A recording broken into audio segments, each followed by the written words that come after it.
Olá! E agora a nossa aula sobre sexualidade. Tem implicações para a relação sexual? Tem. Mas a sexualidade que nós falamos não é só a relação sexual. É mais do que isso. É a expressão do ser, é a expressão que a pessoa tem no seu dia a dia, do seu comportamento, dos seus desejos. É tudo isso e um pouco mais. E se nós fôssemos definir sexualidade, seria mais amplo que o encontro de duas pessoas, mais amplo que um ato sexual.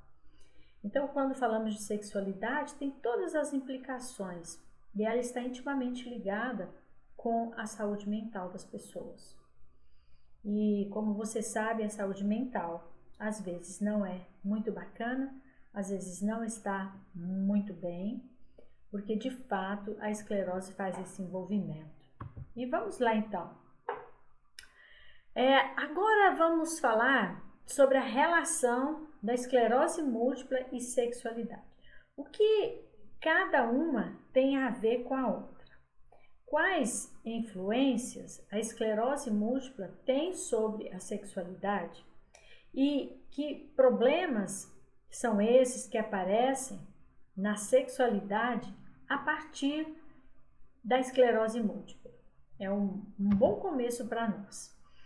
Então veja bem, a ideia é que ter e desfrutar uma vida sexual saudável, ter um relacionamento saudável, ter um conceito de viver bem, tudo isso implica em falarmos de sexualidade. A expressão sexual, ela traz benefícios para a saúde. As pessoas bem resolvidas sexualmente e vivendo em plena satisfação, elas têm benefícios para a saúde física, saúde mental.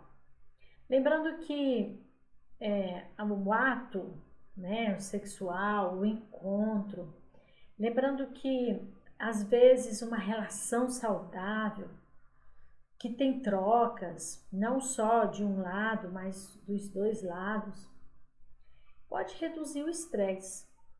Reduz estresse, reduz dor. Agora, o que a gente sabe é que muitas vezes a depressão que está presente, e é muito complicado falar de sexualidade quando a pessoa está vivendo um momento de depressão. É delicado também a gente, às vezes, querer que a pessoa saia de um quadro de depressão e que queira vivenciar a sua sexualidade. Não é isso, nada disso. Mas a gente sabe que um bom relacionamento ajuda bastante nos quadros de depressão, tá?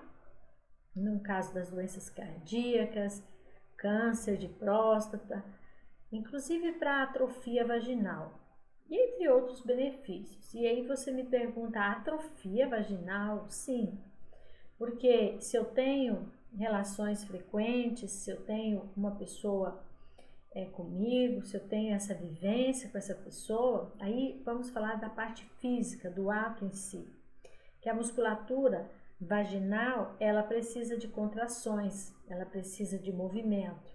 E muitas vezes as mulheres têm uma perda significativa dessa camada muscular.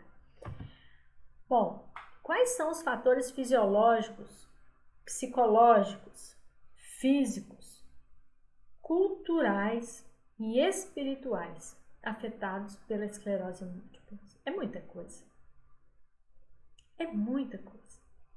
Então, a gente percebe que são vários aspectos que estão nos envolvendo. E esses efeitos, e essas áreas que a esclerose múltipla pode afetar, ela pode ser principalmente na questão de forma direta ou às vezes de forma indireta. De forma direta, por exemplo, lesões desmielinizantes em estruturas do cérebro e da medula, que causam, por exemplo, uma disfunção sensorial. Então, ela não age diretamente, porque tem uma área lesada e essa área tem a ver com a função sensorial, ou então com a função motora ou autonômica. Então, como a dificuldade, por exemplo, para o homem de manter uma ereção, quando ele tem lesões nessas regiões. E para a mulher, difícil a lubrificação vaginal e o orgasmo também. Então, essa disfunção, ela está lá, ela é física, ela é biológica. E de forma direta, aquelas lesões que você tem, que nós temos, você tem, são lesões que às vezes estão no local que tem a ver com a parte sensorial.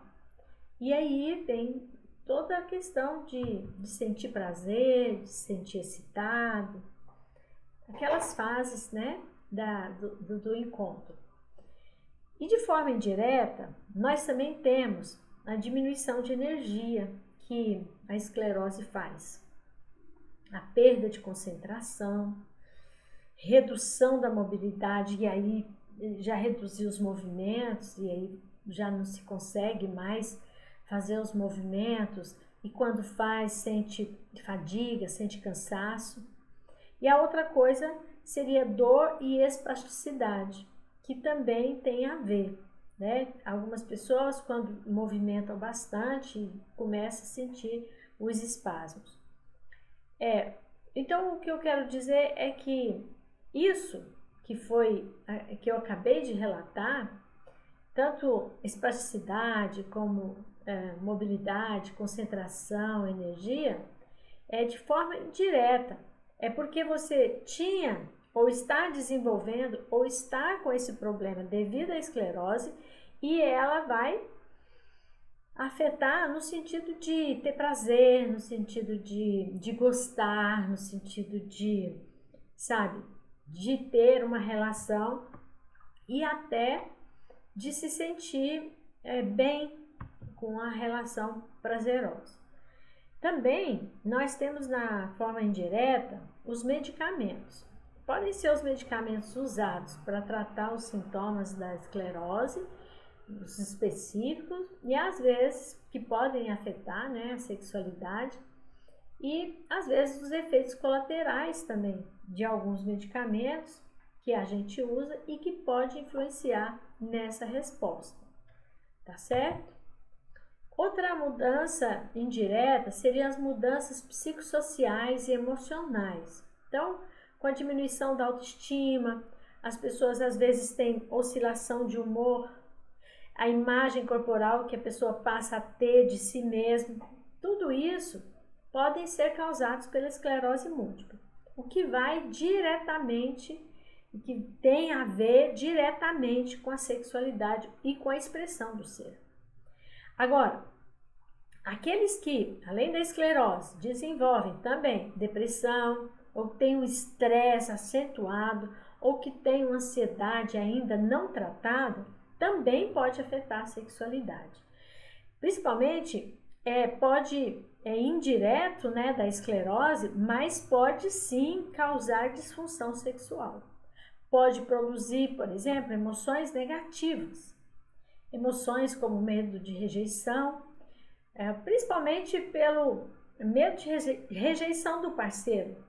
E quando nós falamos isso, às vezes você associa, né? Porque tudo que foi citado aqui tem a ver, são sintomas, são comportamentos que nós já fazemos e já desenvolvemos com a esclerose. Então, isso tudo pode ocasionar numa disfunção sexual.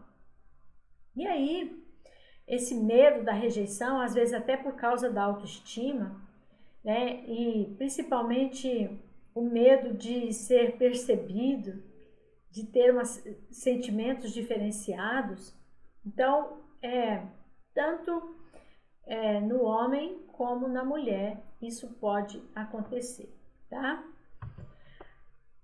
Agora, o que eu preciso lembrar é que inúmeras influências na função sexual, aí é importante ser abrangente, né, para a gente ter uma abordagem sexual e da sexualidade como um todo. E a gente fala o seguinte, é que isso precisa ser bem definido, né? Principalmente se eu reconheço que tenho uma dificuldade, talvez participar de uma rede de apoio, participar de grupos que discutam isso, participar de momentos, né, em que outras pessoas possam, e através de oficinas, vivências, isso é muito importante e vai ajudar bastante. Agora, nada disso resolve se você não conversar com o parceiro. Por quê? Porque se você passou a ter esclerose, você não tinha, então você era de um jeito. Aí você passou a ter esclerose, você começa a ter um outro comportamento. E isso precisa ser bem conversado com o parceiro. Isso precisa ser bem conversado em casa. Porque você, sem querer, não é mais a mesma pessoa. Não é porque você quer, porque você está evitando. É por causa dessas razões que eu falei agora mesmo. Então, quem pode nos ajudar? Primeiro, as pessoas que estão muito próximas, no caso parceiro, o seu neurologista, ou então aquela equipe multiprofissional que te acompanha. Então, às vezes você tem acesso ao enfermeiro, às vezes você tem acesso ao psicólogo, às vezes, mas o importante é que você abra o jogo. Importante que você fale. Por quê? Porque cada um, na sua especialidade, tem como contribuir contigo. Por exemplo, se você tem uma dificuldade, não tem confiança em tantas pessoas, mas tem no fisioterapeuta, comece falando com o fisioterapeuta. Se você não tem fisioterapeuta, mas tem uma massagista, alguém assim, comece falando para você trazer esse assunto de forma mais natural, para ficar menos complicado para você quando precisar fazer uma abordagem maior. E eu vou dizer uma coisa para você, os neurologistas, eles geralmente já perguntam para nós, mas o que a gente percebe é que por vergonha, não tem, às vezes, não quer dizer, não quer assumir, porque a gente precisa assumir isso. O neurologista, no dia do seu exame, ele vai lá e pergunta para você como que está a sexualidade, como está o humor, como está o sono. Então, as pessoas vão falando, tá tudo bem, tá tudo bem. Não, se não está tudo bem, a gente precisa falar.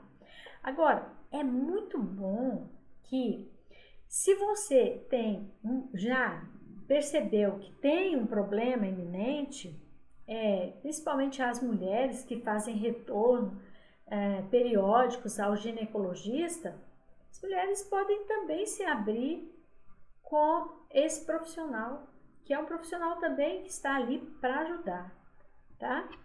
Então, eu acho que nessa abordagem que nós temos, ela vai ser bem melhor a partir de agora, nos próximos tópicos, se você entendeu o que foi passado aqui, tá bom? Ok? Eu te vejo na próxima aula. Até breve para você. A gente se vê lá.